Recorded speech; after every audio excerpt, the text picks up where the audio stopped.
Morning, afternoon, or evening, depending on where you are in the world.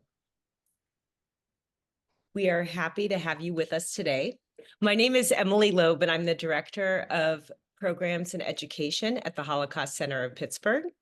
The Holocaust Center connects the horrors of the Holocaust and anti-Semitism with injustices of today. And through education, we seek to address these injustices and empower individuals to build a more civil and humane society. Today, we are very excited to host poet Philip Terman and his sister-in-law, Susan Terman, who is a daughter of a Holocaust survivor. Philip's 6 books of poetry include The Crazy Devotion, Our Portion, and the forthcoming The Whole Mishpacha, which new and selected Jewish poems.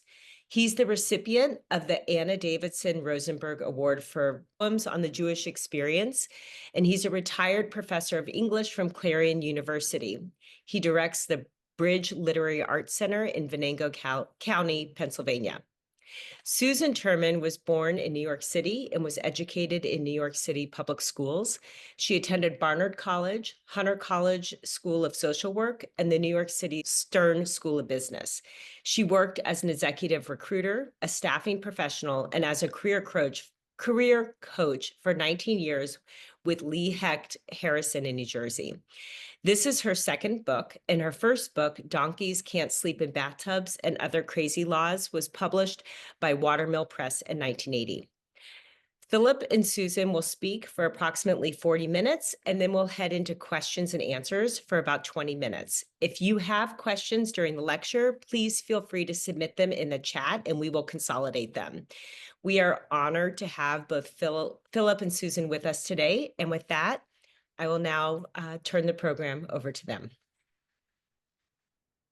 I am going to start the presentation. Good afternoon, everybody, and thought I'd first say a few words about the cover of the book. So this is I Am a Jew, a Holocaust Family Memoir. Both of my parents were Holocaust survivors, although the book pretty much focuses on my mother because she's the one that told me all the stories in the book, whereas my dad was very private about his experience and didn't share very much. On the cover is a photograph of my parents. We lost the cover, Phil? Nope, there it is. Coming back. Okay. And that's my mom. This is all after the war when my parents met in Germany. So although they were born in Poland, after the war, they ended up in a suburb of Munich, Germany. So this is my mom. This is probably 1946 or something, riding a bike in Erding, which is this small town they lived in. And if you can see in the back, there's actually a picture of my father in the back. This is kind of like a collage. So now I want to tell you how this book came to pass. Good things did come out of COVID, and during COVID, I did audit a class that Philip, my brother-in-law, taught at Clarion University, and it was called An Introduction to Creative Writing, and it was about 20 19-year-olds and me. But I did all the homework, and we had to write short stories and poems, and I wrote a poem, and it had to do with, I'll be reading it later, it had to do with a story that my mom told me. And I read that poem to the class, and Philip has always been interested in the Holocaust. And he said, gosh, did your mother tell you any other stories? And I said, did she ever? I kind of was like her sounding board. And so he said, why don't we record them so we can, save them for posterity? And so we did. And it ended up being a 125-page book of stories. But Phil listened to the stories, and he decided to convert each story into a poem since he is a poet. So it's basically a book of poetry about the stories that my mom shared with me and that I shared with Phil. And Phil wants to say a few words about how the book came to pass also. Well, I think actually Susan covered it pretty well. But when she read the poem read the story that her mother had told her, it was really, really powerful, and there wasn't a dry eye in the house. And though I've known Susan for decades, and I knew that, of course, her parents were Holocaust survivors, that was the first time I was really impacted so powerfully by the story.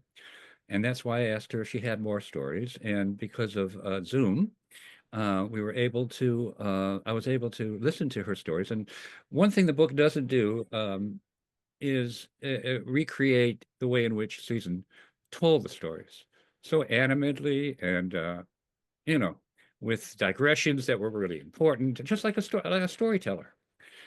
So when I transcribed the stories, I decided, because I'm a poet, to break the lines, because I believe everyone is a poet. Not everyone is a poet, but everyone has a poet inside them. And these stories sounded like poems to me. And there is a genre related to that. That's called documentary poetry. That's how Native American stories are transcribed as poems, and other storytellers, because they're so powerful. So I did that and got Susan's permission to do that. And eventually we had so many, I divided them into the first part being her parents and her grandparents, her parents growing up in Western Poland, which we'll talk about. The next part about her mother's experience, stories about her being in a labor camp, and then the rest of the book about her eventually meeting her husband, Susan's father, and coming over to the Lower East Side. And there's a whole section about that. We may not be able to get to all of that, but it's a story about her life, really, that includes her time in the labor camp. And that's about the extent of it. And now we have the book. And I do want to, Susan and I want to dedicate this and mention our publisher, Tony Vallone, at Mammoth Books. Tony recently passed away, but when I sent him the manuscript, he's not Jewish, but said this is such a powerful, powerful manuscript that he was going to publish it. So we want to dedicate it to him. Okay. I'm So- going to start by reading a poem that's in the book and not in our power. Yeah, there's a couple of poems that are going to be just in the book and not on the PowerPoint. So she's going to read those from the book. Okay, so I'm going to start with a poem that involves stories told by my mother, but also by her brother Aaron, who was the only other sibling she had that survived the war. So it's called "We Grew Up in a Religious Home in Chemyashitsa," and that's the town my mother's from. It took me a few years to figure out how to pronounce it, but anyway. So it's called "We Grew Up in a Religious Home" in Chemyashitsa, and basically my mom grew up in a Hasidic home. Phil's going to start by reading the part that I'm going to be Susan's mother's brother, Aaron, and this is from his manuscript. And Susan and I got to switch off from his to Susan's stories, Susan's mother's story. We learned the 5 books of Moses with the commentary of Rashi, and later on, the Mishnah and the Talmud. The sisters learned in a Beth Jacob school, and upon marriage, each one established her own strictly kosher home. We had a house with a small courtyard. I remember we were bringing from the well water home from the wagon, upon which was a barrel. This was the job of the boys of the house, together with moving coal from the storeroom into the house. We had a wooden floor, and there was an occasional need to polish it. My sisters used to spread the polish on their shoes and would walk back and forth, spreading the polish on the wooden floor. On the Sabbath, there was an aura of holiness. On Friday night, we would return home from the shtibel, and we chanted Shalom Aleichem. The house was filled with light and happiness. We blessed grace after meals, and we sang songs of the Sabbath. The language we spoke was Yiddish.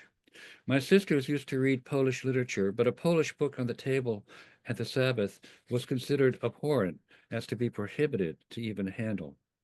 My mother was raised in a Hasidic household. Her father was a follower of the Ger Rebbe from the town of Ger, Poland. Our parents were Ger Hasidim, and when we were still children, our father and older brothers traveled far to visit the Ger Rebbe who visited past Warsaw. Rebbe once came to my grandparents' house. I suspect he held court there. All the women had to leave the house. Perhaps you've read Isaac Singer's In My Father's Court. His father was a rabbi, and his followers would come to him with all their troubles, and that's how Singer got all of his stories. The Rebbe was the closest thing to God. He's like a prophet, I think.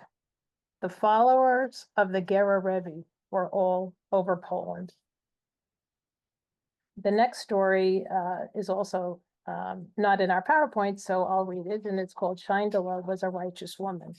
My grandmother's Yiddish name was Scheindele. Now, the Polish Jews knew Polish and they had to go to public school. It was mandated by law, but at home they spoke Yiddish, so they had Yiddish names. My mother was Yaja, and my grandmother was Scheindele. So Scheindele was a righteous. Susan, aren't you named after Scheindele? Yeah, I am. Yeah, Scheindele Ruchel was my name before I took on an English name. So Phil and I are going to read this too, because these were stories told about what it was like to grow up in Shemushit. So I'll start with, and then Phil will read after me. So Scheindele was a righteous woman. It's in the Bible, 613 mitzvahs. You have to take care of the widow and the orphan. The community doesn't get together to take care of widows and orphans anymore. My grandmother Scheindele, who I was named after. She was a Yiddish mama, very meticulous about the education of children and the observance of the commandments, whether easy or hard. A chassid in Poland was a different kind of person than the ones we know today. All of their behavior was full of respect for someone older. My mother told me a story about, well, the best way to give charity is anonymously. You think about the Milstein Hospital in New York City, for example. You're not supposed to put your name on things, but they do, we do. There's a whole thing about the way you give. My grandmother would go to a widow's home before Shabbos and fill her pots. My grandmother had 11 children, and yet she would give food and make sure the widow would have enough for the Shabbos, because Shabbos was a big thing. You got dressed up and you made a nice meal. She did all the good things that if you follow the Torah, you're supposed to do, and she did them.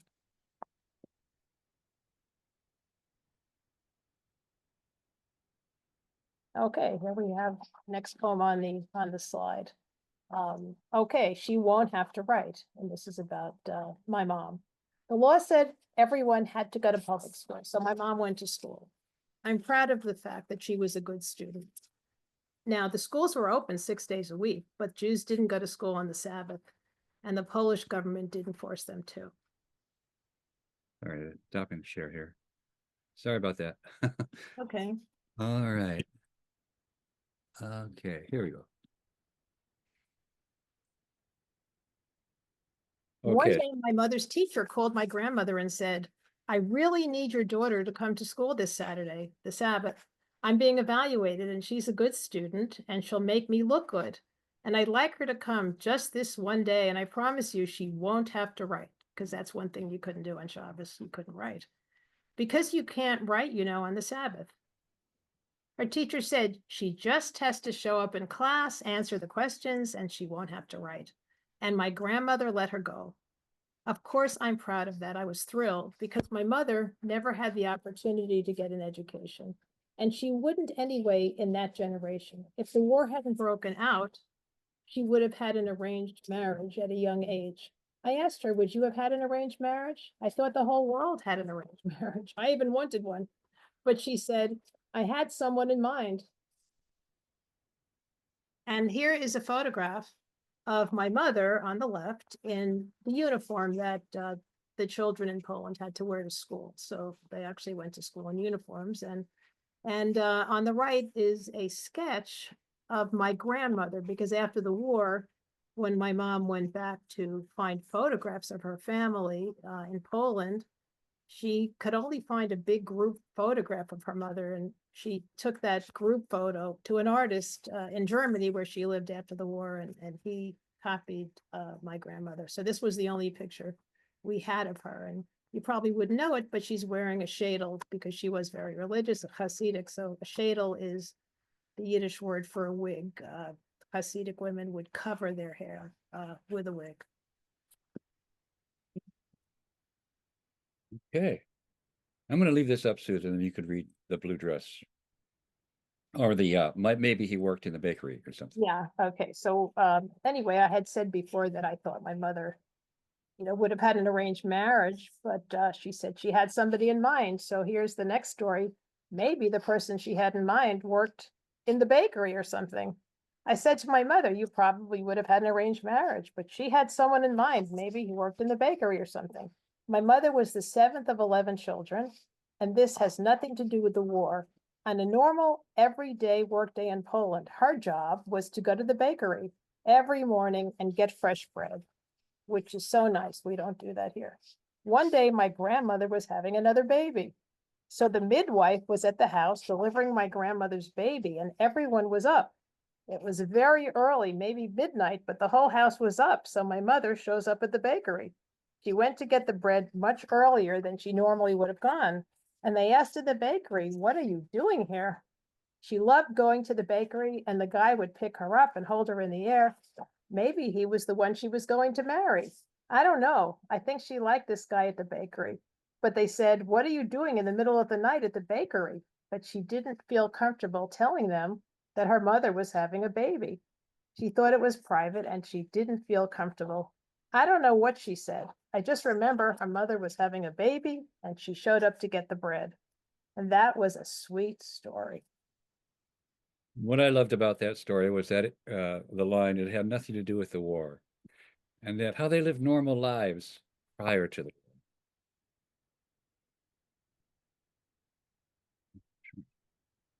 war. Okay. This seems to be everybody's favorite poem, and I like it very much too. So it's called the Blue Dress. And this slide presentation, when I originally gave it a few years ago at the Chabad Middle School here in my town, the Chabad rabbi's daughter put this together for me, and she found this photograph of a blue dress, which seems kind of conservative because if you're religious, you gotta have to cover your neck and you have to have long sleeves. So, but anyway, the blue dress. My mother or one of her sisters would open the window and decide what to wear that day. And so they opened the window, and my mother stuck out her hand to check the weather, and would say, today is the perfect day for my blue dress. And my mother would tell that story in a jovial way, and she would laugh, and she would say, we really didn't have a choice. We only had one dress. So I love that story, and everyone loves that story because it just says you can be happy.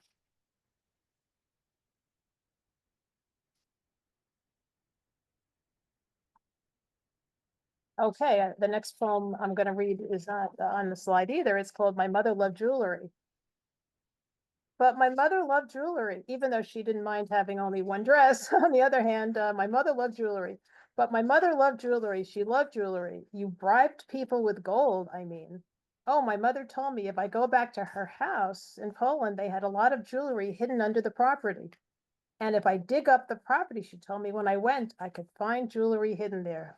But I never really cared. I did go there.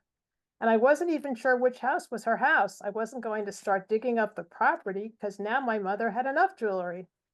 But I love that story about the blue dress.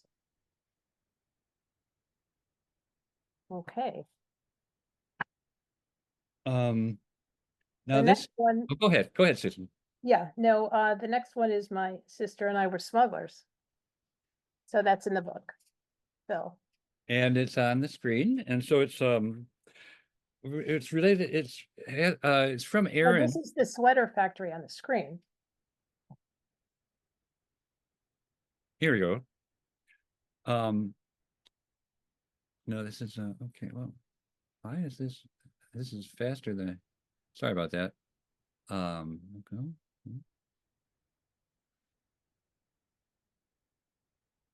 Okay. All right. So this is from Aaron, Susan's uncle and her mother's brother's memoir. So I'm going to read it. And it's related to the war is starting to heat up a bit, and the anti-Jewish laws are starting to happen. It's called My Sister in Yiddish, which is Edith's Yiddish name. My sister Yiddish and I were smugglers. During the holidays of the fall of 1939, we already couldn't pray in the synagogue. We closed the shutters and we prayed at home. My father couldn't leave home because he had a beard, and the Germans were catching people with beards and abusing them and killing them. We had nothing to eat in the house, and my sister Edith and I, who had Aryan looks, blonde hair and blue eyes, went to work. We were smugglers. We went around without a yellow star. We bought from train attendants who came from Kielce, vodka, margarine, and geese. We sold the goods, and from there we brought back cloth and thread. One day we went to buy train tickets, and to our surprise, we heard those vile people yelling, Jude, Jude, which of course, Even though they were had blonde hair and blue eyes, they seemed to know they were Jewish for yeah, some reason. yeah. So this is kind of what they were reduced to having to do to survive, which was the beginning of the war. Okay, the next one is don't even bother trying to spell it. I was there, and this is Shemya when I went there in 2007. I was there. The man with the dog showed me the Jewish ghetto, a building on the main street. I couldn't imagine them stuffing all those people in that one building. He pointed out the plaque commemorating the ghetto. It was in Polish. Stan, my niece Eliza's boyfriend, translated it for me, bless his soul, in memory of the Jews in the Shemya ghetto, which was created in April 1942 and eradicated in June 1943. Now eradicated. My mother's decision was voluntary to go to the slave labor camp Oberallstadt. I believe everyone in the ghetto was sent to Auschwitz. The name of my mother's town is Shemya.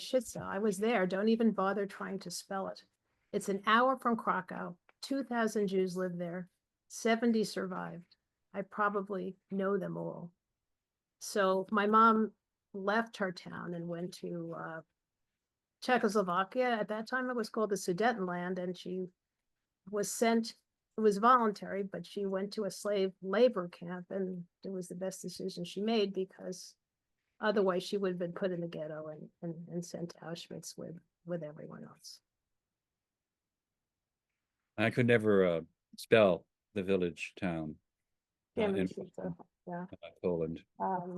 Okay, the next poem is called Another Life. Even though my parents are Holocaust survivors, some of these stories are making me happy. The one about how the teacher asked my mother to come to school on Shabbos, and the one about having the baby and going to the bakery, and my grandmother bringing food to the widowed woman. It was another life and another world. So that's pretty much the end of the first part of the book, and now we're going to go into the second part of the book, in which the war heats up and gets more powerful on Susan's and many other families in Now, Poland. the next poem is the saddest one to me, and I wrote it for Phil's class in creative writing when we had to write a poem. And I guess Phil was so touched by it, that's when he asked me if I had other stories that I could share with him. But it's called Push the Baby Away. And it's in your voice, the voice of your mother, right? Yes, it's in the voice of my mother. Thank you. At the train station in the town of Shemya, my sister pushing her baby in the carriage. She was going to work, she was told. I begged her, and this is my mother saying this, I begged her, please, pleaded with her, push the baby carriage away, push the baby carriage away. Mom and I will take care of the baby. You'll be able to work. You'll be useful to them. Push the baby carriage away. Push the baby carriage away. She did and left hysterically crying without her baby. I took the baby home with me to my mother, a mother again, watching her grandchildren after giving birth to 11 children. I scoured the neighborhood looking to pay a wet nurse. Someone agreed to do it. It worked for a while, but in the end it didn't. My sister died. This has haunted me my entire life.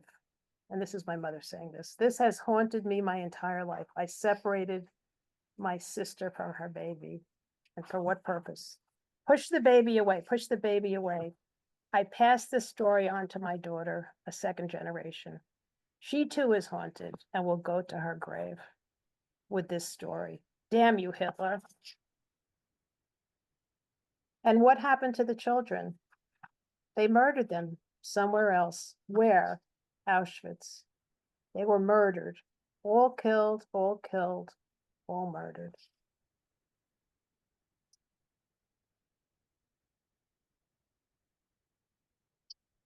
Okay, the sweater factory.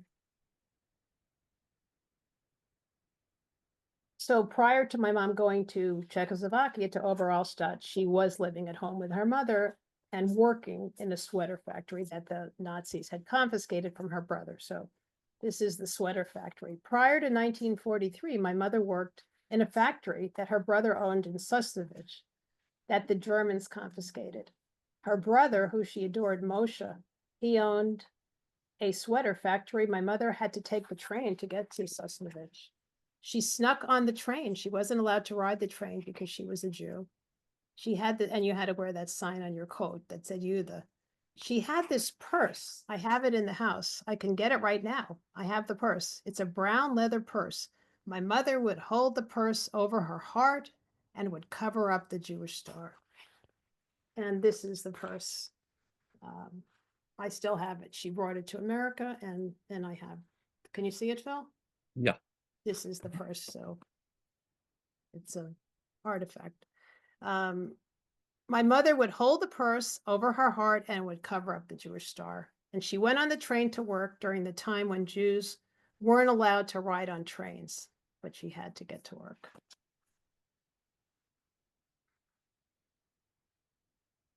So when her brother's factory was confiscated and the Germans ran it, they kept the Polish workers, and Moshe was very good to the Polish workers. They liked him. My uncle would have stayed there and kept working, but he didn't want to. And my mother thought he escaped to Russia and survived the war. But I guess he didn't. And he was married and had children. He never came back and nobody knew. We could never find him. Yeah. We assume he died, but I don't really have the paperwork on that. So anyway, my mom left Przemyśl and she went to this labor camp, slave labor camp in Czechoslovakia.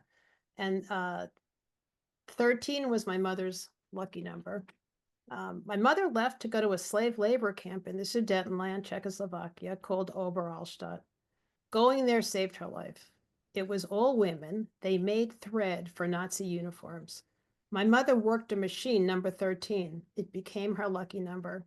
It was a good machine. It never broke down, which was a good thing, I guess. And number 13, it was her lucky number for the rest of her life. Meanwhile, she lived in barracks. She was brought there in 1943. At the camp, it was a dirty business. They were working for the war effort. That's why they weren't killed. They were helping the Nazis. They were working with flax. They made thread from the flax. The thread went into making uniforms.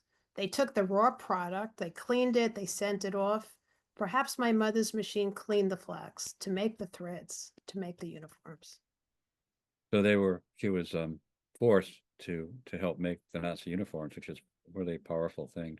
You had mentioned about 13 that we consider it unlucky, but you said that Judaism considers it lucky, right? Yes, the Chabad rabbi told me that. It's unlucky in Christianity, but this is a Christian country. But 13, but 13 is, a boy and a girl becomes a bar mitzvah at 13, and there's a lot of things in the Torah having to do with 13. Yeah, in Judaism, when you're 13, you get bar or bat mitzvah, and you become an adult. So, right, exactly. So, yeah, it is a lucky number in Judaism. I never knew, I only know from growing up in America that, certain buildings don't even have a 13th floor. It goes from 12 to 14. So, okay, Jewish money. This is quite interesting. When my mom was in this slave labor camp, a woman there needed to see a doctor, and because my mother was like a big macher, and she was held in high regard, and if you don't know Yiddish, a big macher means an important person. So they chose my mom to transport the woman from Oberallstadt to Theresienstadt, the model camp, and they had doctors there. So my mother took her there. It went well. She got on the train to travel back to Oberallstadt, and she accomplished what she was supposed to do. And when she was at the train station, a man came over and handed her, because this was a model camp and the Nazis were trying to prove they weren't mistreating Jews, they distributed currency at Theresienstadt. And they made it seem like, oh, you were living there and you could go to the store and you could buy things. And they printed Jewish money. If you look at the money here, there's a 20, a 50, and a 100 note, Kronen, I guess that's the name of the money. But if you look at the money carefully, Moses's picture is on the money and he's holding the 10 Commandments. Instead of George Washington, we have Moses on the money. So this man comes over and hands her the money. She kept it, and I still have it here. And you see a picture of it, but this is a one note, and this is it with Moses and the 10 Commandments. And she kept this also, and I have it in my home. So I think there's something really powerful about having something that your mother had when she was over there, during yeah, that. I have the purse and I have this money. It's amazing. So then keep reading, Susan. We went to the museum in Washington once, the Holocaust Museum in DC, and we went to the front desk and my mother said, I'm a Holocaust survivor and I have this artifact and I have this currency from Theresienstadt I'd like to donate to the museum. And the person said, oh, just give it to me. Well, my mother wasn't going to just give it to this guard. She wanted an audience. She wanted to sit with a curator. And so she didn't give it. And as a result, my mom lived to be 92, but she died in 2017. And I have it. So. She just didn't want to give it to anybody, right? Right. Because why? Well, it was very important to her, and she didn't know what they were going to do with it. I Mhm. mean, sometimes these museums have so many artifacts, they keep a lot of them, in files or something, and people don't even get to see this stuff. So People wanted to we go to have the a Holocaust museum in New York City that I have to see where, and then where I grew up in Queens, New York, there's a Holocaust museum there too. So I have to see where I want to give it. and maybe you can talk to the top person there because it's special. It's special, not just anybody. Right. Oh, sorry. Okay, this is another story about something that happened at Oberallstadt. Oberallstadt took in New Zealand prisoners of war. And the Jewish women weren't allowed to speak to those New Zealand men. But somehow my mother spoke to them and asked them if they could get candles for the Jewish women. It was close to the end of the war and they knew their families were dead and they wanted to light candles on Yom Kippur. Somehow these New Zealand prisoners of war were able to get them candles and the Germans were not too happy. The Germans asked the women, where did you get these candles? Tell us where you got these candles. And my mother got them, but no one would tell on her. They didn't torture her, thank God. They knew my mother got the candles, but nobody would say where the candles were from. So the Germans punished them. They took them outside. The factory was on a river and they made them go outside and spend the day emptying the river of all the pollution the factory made. This was their punishment for getting the candles. And one of my mother's friends who was there with her, and they both survived the war, my mom told me that her friend hid in a closet all day long. She didn't want to go out and empty the river. So she spent the whole day hiding in a closet at this place. So. Yeah, and we know what an impossible kind of job it would be to empty the river of all the pollution the factory had made.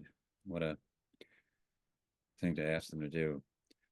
Okay, the next poem Phil is going to read, it's not on the screen, and it's called Liberated. And it was a story that Phil didn't get all the stories from me. My brother told a few stories, and my sister-in-law Mary told a few stories also. So this is a story he heard from Mary. And it's part of a longer piece in the book about how Edith, Susan's mother, got liberated and how her, her working camp was liberated. And it's quite an amazing story that we can't read over in this session, but in this book, it's really powerful.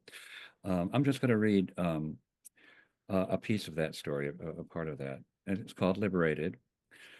They were liberated by the Russians. They had a celebration party, and the Russian soldiers were dancing and celebrating with the concentration inmates. Edith was one of those people. And the Russians' clear intention was to bed down the person they had been dancing with. And Edith, Susan's mother, was saying, oh, it was terrible to be liberated by the Russians because they were so horrible. She said there was an American officer who was watching, and he became aware of what the Russian soldiers had in mind. And he got out his gun and held his gun in the air and told the soldiers that not one of them could put a hand on any of the women or they would be shot. And that caused the soldiers to not rape all the women they were partying with. That was one of her feel-good moments about the American soldiers, I guess. And Edith told that to Susan's sister-in-law, that Yeah. story. Okay, going on to part 3, Phil. Yeah, and you talk a little bit about that. It's Edith's journey back to the States, and the or journey to the States, and when she met her husband, and that well, pick up on that there. Sure. As- So, yeah. like I said, my mom had thought of killing herself, but luckily she decided not to. And she found her brother, Aaron. So I'm going to read you.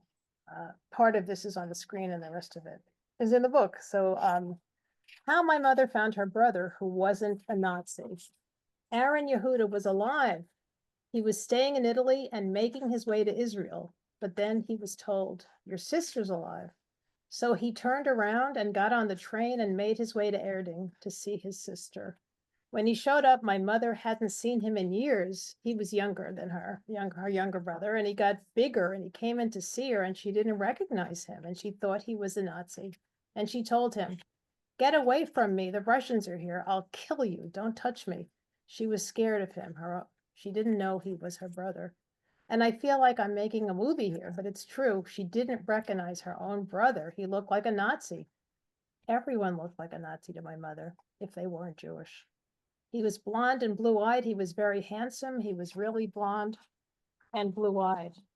And now I'll read the rest from the book. And my mother said, I have a gun and I'll shoot you if you don't get out of here right now. And he said, Yaja, don't you remember me? It's Aaron. And then she knew it was her brother when he called her Yaja, her Polish name. What a touching story that was. They were so close young in the younger days, but that whole experience where they were separated, and when he came back, she was in such a position she couldn't recognize him.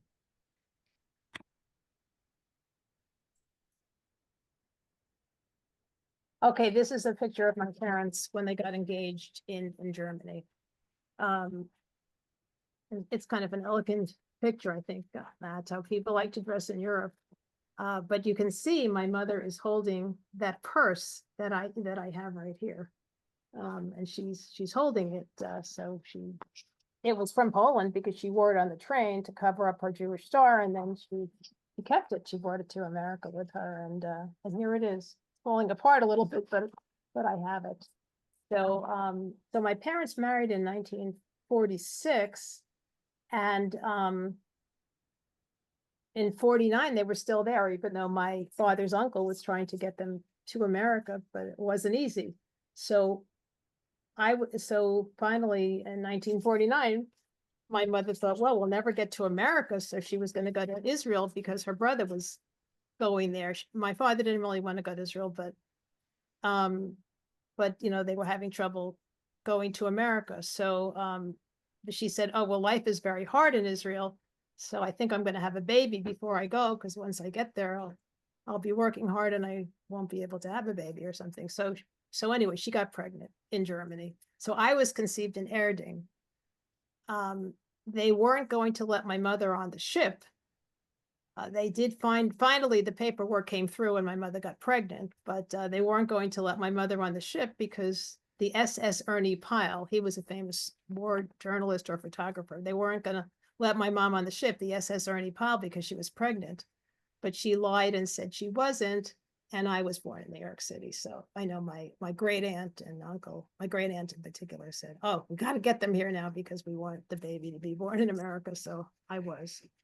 And this is the Good. ship, which was a ship that was used to transport American troops to Germany during the war. And then the ships were there, and then they were used to transport refugees to the United States. I think that's really cool that you were conceived over there after the war and then got on the ship. And born here, yeah. On And the they Lower treated East Side. Now the Edith last very well on the ship because she was pregnant. I mean, you could Now tell. we don't have time to do the last section, most of the last section, unfortunately, but that tells the story of them coming over to the Lower East Side and the very difficult life that was in the Lower East Side. It was the most populated area in the world, I think, with so many refugees coming in.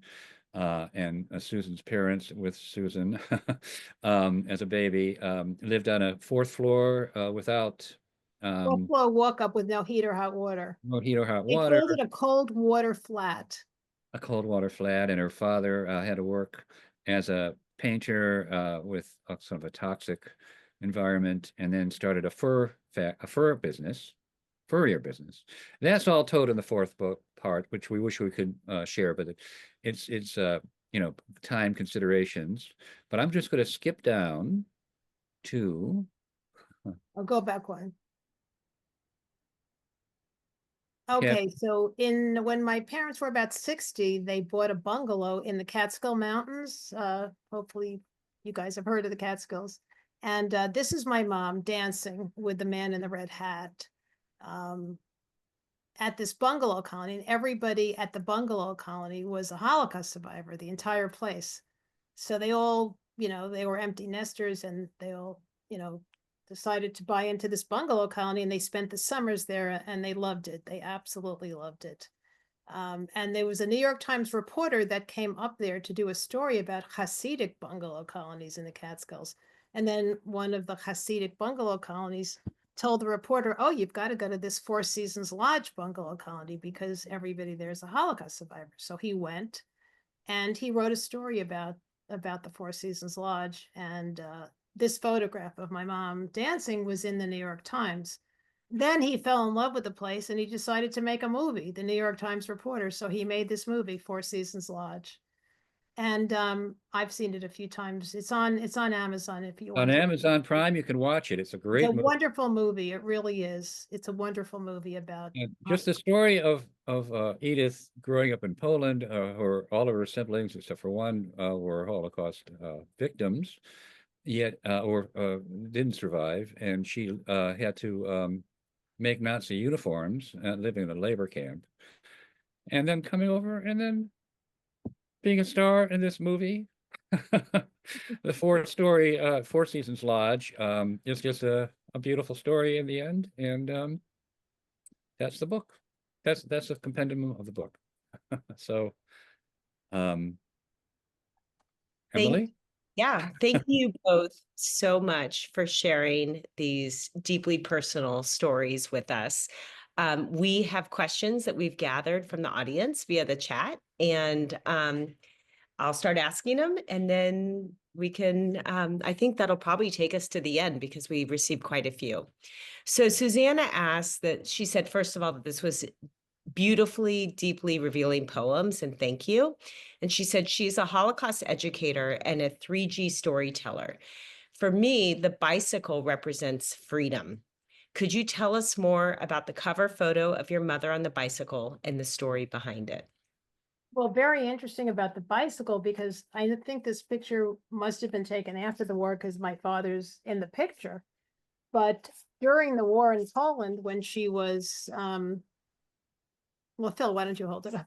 When she worked at her brother's sweater factory in this town, Sosnovich, and I mentioned how she had to go on the train and cover up her Jewish star, but she also would bike there. So she obviously knew how to ride a bike. She would bike all the way from Przemyśl to Sosnovich by bike. And of course, there were no cars. People didn't really have cars, I don't believe, in Poland. So the train was very important. And even though she grew up in a small town, there was a train station there. I don't think you could take your bike on the train like they do now in this country, but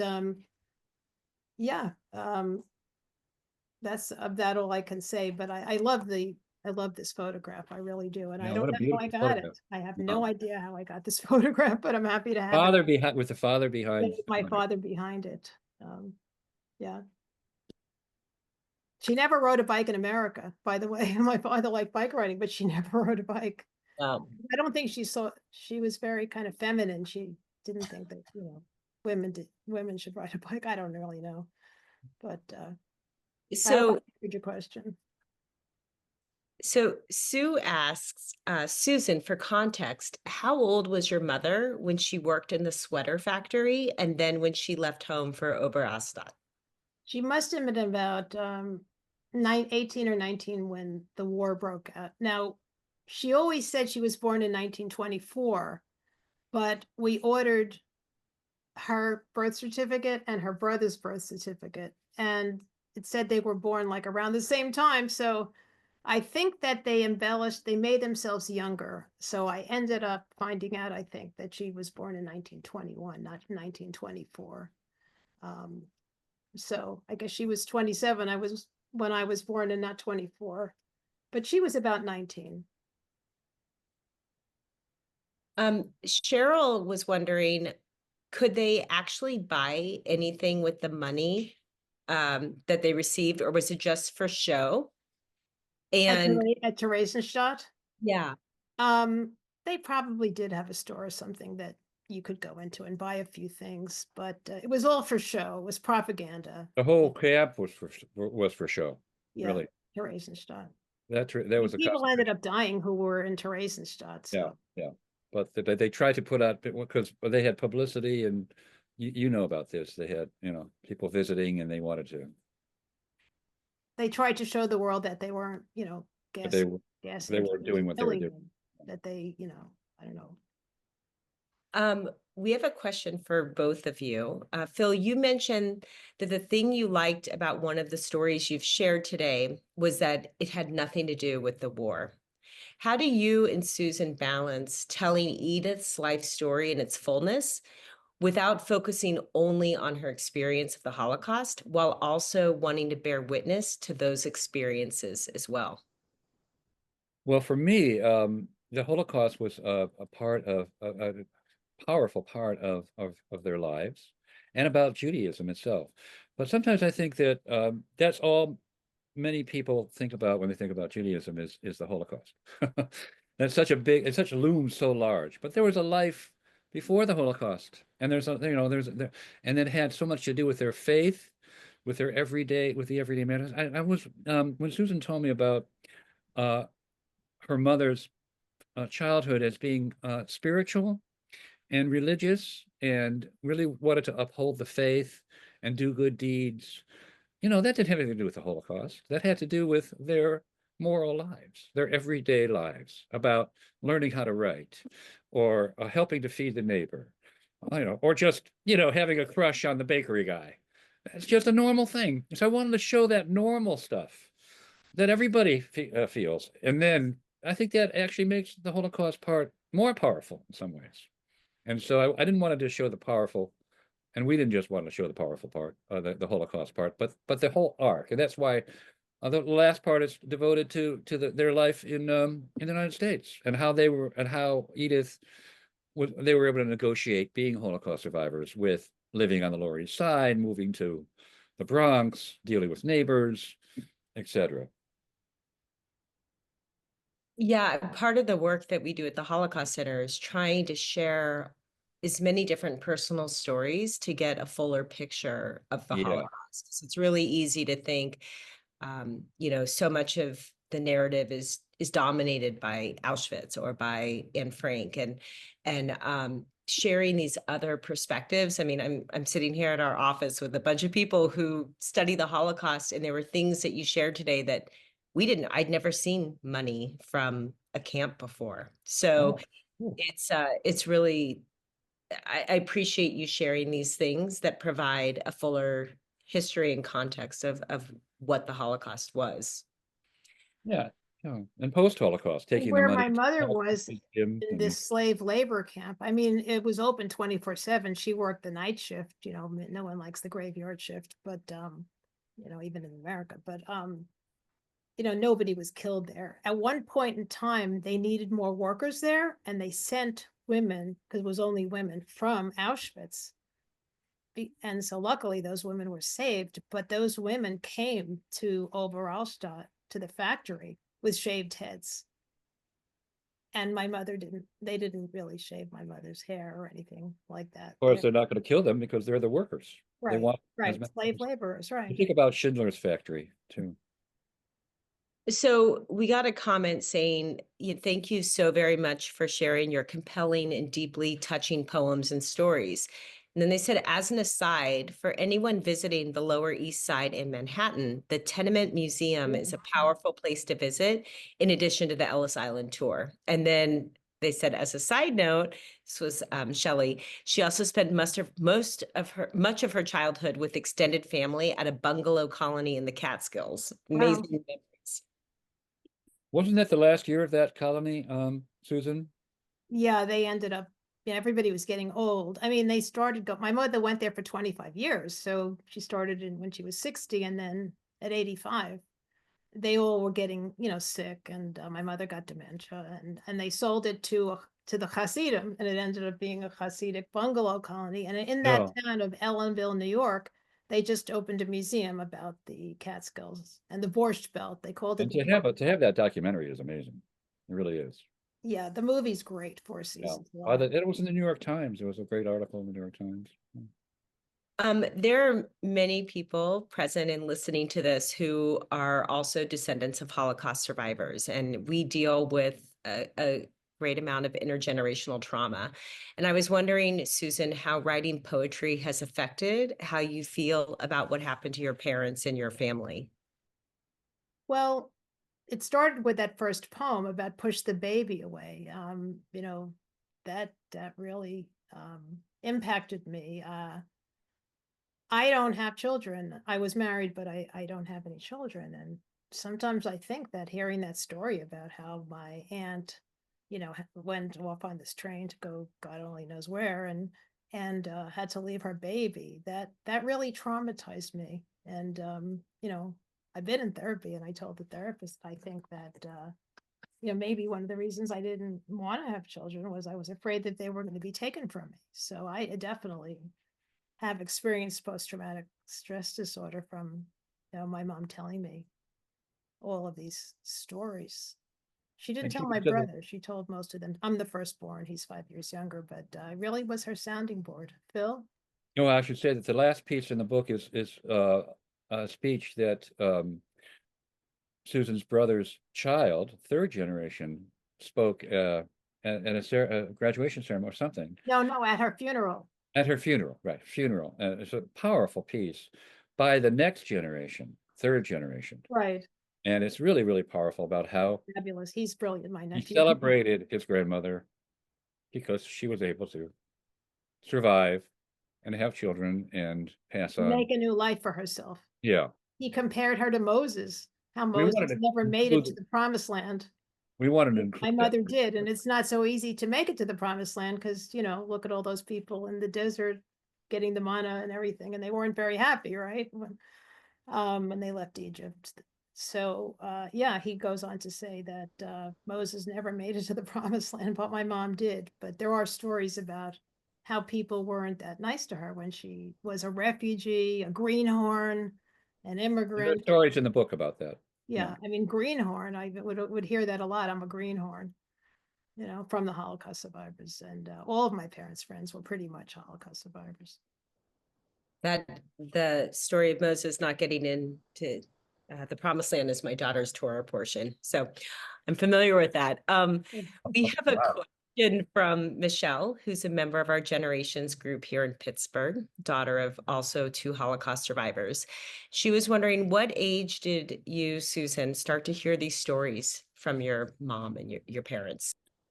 Probably not my dad. He never said a word. I wanted to know, and he said, "Leave me alone, Susan. I don't feel well." He could not deal with it. But I couldn't say exactly, but you know, some of the stories she probably, she had no one to talk to. In those days, you didn't go to a therapist, and Holocaust survivors didn't tell their stories. It kind of started when Steven Spielberg made the movie. you know, on the show, what's the name of the movie? Showa, Show. or No, the, no. not the Showa, I'm not sure what it's called. But he wanted to document and record and videotape as many Right, Holocaust. right, right. Anyway, she's told me a lot of stories when I was young. And then her brother in Israel was a police officer. That's what he did for a living in Israel. And he was in a bad accident on a motorcycle. And he almost died. And she was quite, you know, upset about that, her only living sibling out of 11. And then he got into a, you know, a bad accident. So, you know, she had no one else to talk to. I guess she didn't have any sisters or brothers except I for was amazed at how much Susan remembered these stories, one after, and just stories within stories. She was like this repository, and just unlocked, and boom, there it was. I'm so happy that I got them out. And my brother's very impressed and happy with the book too. He happens to know a friend of his is on the board of the U.S. Holocaust Memorial Museum, and my brother sent him the book. But and my brother didn't even hear back from the guy. You know, it wasn't very nice. Um, Philip, when you met Susan and started hearing her family's stories, was this your first sort of real introduction with descendants of Holocaust survivors, or had you been engaged with the Holocaust survivor community before? Not so much the community, though. Of course, I knew very much about it. It was and my mother especially was very Jewish, and about and she would remind us about the Holocaust, though they didn't live through it. Her parents luckily came over before that, and I studied it and learned about it in Hebrew school. And there were some Holocaust survivors within the synagogue. Um, and children of Holocaust survivors, some children of Holocaust survivors where I went to school, but not a lot. It was more in a distance, more of an intellectual thing, more of an academic thing, you know, like so many, more of a, you know, part of our history thing, very big part of our history, you know, but not at a real personal gut level than what I met before I met Susan. And you met my mother. You knew my mother. Of course, her mother, and of course, I read. So I was a big as a poet and a writer. I read Elie Wiesel and Anne Frank and all that stuff, you know. But knowing, you know, and hearing these stories was really powerful for me, because that's the first time, really, I think I was able on that receiving end of hearing these kinds of. I mean, I don't think your mother didn't tell us any stories, but we knew about her, of course. But you know, if it wasn't for Phil, we wouldn't have this book. So I'm very appreciative It to was a Phil. very nice collaborative. I was very honored to be the recipient of these stories. Well, thank you both very much. As a reminder to all of those who joined us today, there's a link to their book in the chat. And we invite you to attend our programs here in person. We will also be doing more daytime virtual learning series in the future. We're in the process of planning some so that allows people who are all over the country to join in with people from our community and people that can add a new and different perspective to the work that we do here at the Holocaust Center. So thank you both, Philip and Susan.